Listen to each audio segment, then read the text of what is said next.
So one of the things we're going to do with Google Docs is help to improve our communication between ourselves and our teachers and other adults so that we're thinking more about context and purpose when we're sending messages. I get a lot of emails and the messages aren't exactly very useful. For example, I got a message recently that simply said, "My screenshot isn't uploading." And it was not very specific. There was no question. There was nothing that made me think that there was anything that I needed to do. And messages like that aren't helpful to you. They're not helpful to me. And they're just very vague. So when you're messaging your teachers, or any adult for that matter, in your future, you want to consider what you're actually saying and what you're trying to get out of that message. So in order to help with this, I have created this letter graphic organizer. So you're going to click on that on today's post, and it's going to prompt you to make a copy. So you're going to make a copy.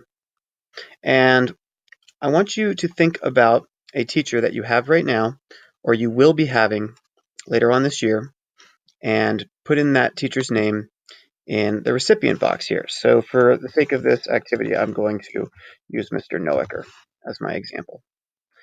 And think about how your teacher refers to his or her class. So in my class, you might be in period 1, 2, even, or you might be in period 7, 8, odd. I don't know how Mr. Noecker refers to his class, but let's just say that he might call his class period. And then, oh, also, if you don't know how to spell your teacher's name, just go to the Exeter website and go to the junior high school page and then click on faculty and staff. And you'll be able to see all the spellings of all your teachers. Then think about something that you would need to write to your teacher about. For the sake of this activity, you don't need to send this message that you're going to be creating to your teacher. You can. I encourage you to do so. You can get extra credit if you send the message and you get a reply, an intelligent reply from the teacher, but you do not need to send this message that you're going to be creating. And this is just a graphic organizer. You won't be sending this to anybody. All right, so what would you be writing to Mr. Noacker about? I'm just going to put Unit 1 test. Okay? Now I said 1 or 2 words, and I realize that's more than that. Okay, first paragraph that you're going to be writing. Introduce yourself. Who are you in relation to this teacher? So I'm just going to put, this is Kevin A. from 5. Notice I don't use my last name. The letter that you create is going to go up on your website. Tell more about yourself. Now it says hobbies, activities, something else related to the class.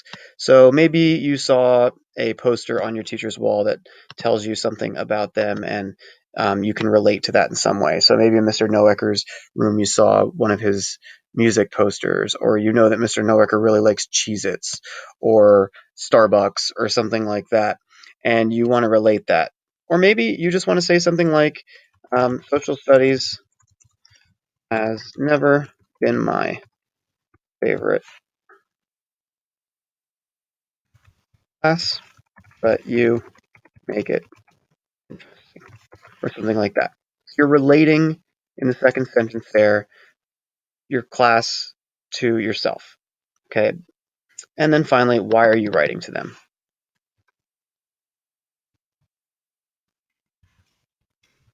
I was wondering if there was anything I could do to bring up my grade after the first. Okay. So you've clearly stated who you are and what class you're in. One of the biggest complaints I have about the communication that I get from my students is they don't tell me enough in their messages. So they'll just say, I was wondering why my grade is so low. First of all, never ask your teachers why your grade is low. You know why your grade is low because you check Skyward.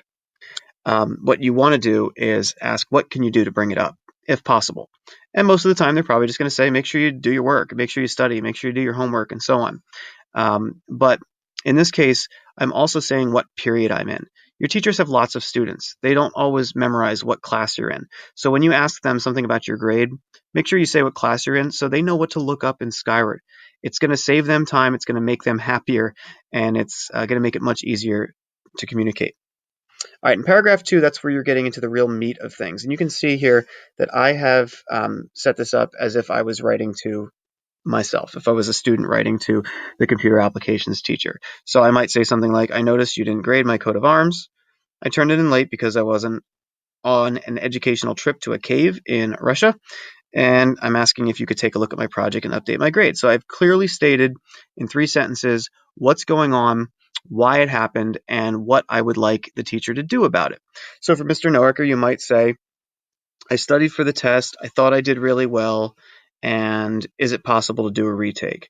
Or are you available to help me with some of the questions I got wrong, or something like that? So you're getting specific 3 facts or questions relevant to the teacher or the class.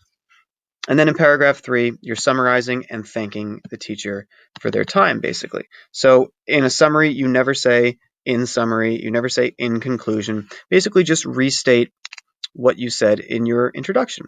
So in the introduction, I said I was wondering if there was anything I could do to bring up my grade after the first test. So maybe in the summary, I said, I am really sorry about that, really hoping to do well this year, and thank them. Thank you for your assistance. And that's it. You do not need to share this with me. You do not need to share this with them. You're not turning this in Schoology. All you're doing is filling this out. And then another day, we're going to take this information and we're going to properly format it into letter form before we decide whether or not we're going to send it to anybody. Before you finish the graphic organizer, make sure you've completed the Nearpod for the Google Docs intro. That is due. For my even day classes, it is due November 9th, Wednesday. Odd day classes, it was already due. And if you finish both of these things, both the Google Docs intro and the graphic organizer, again, the only thing that needs to be turned in is the Google Docs intro. Graphic organizer, you just hang on to for now. You can work on your portfolio. You can work on your typing activities or enrichment project. And as always, message me, but think about what you're saying in your message on Schoology. Best of luck.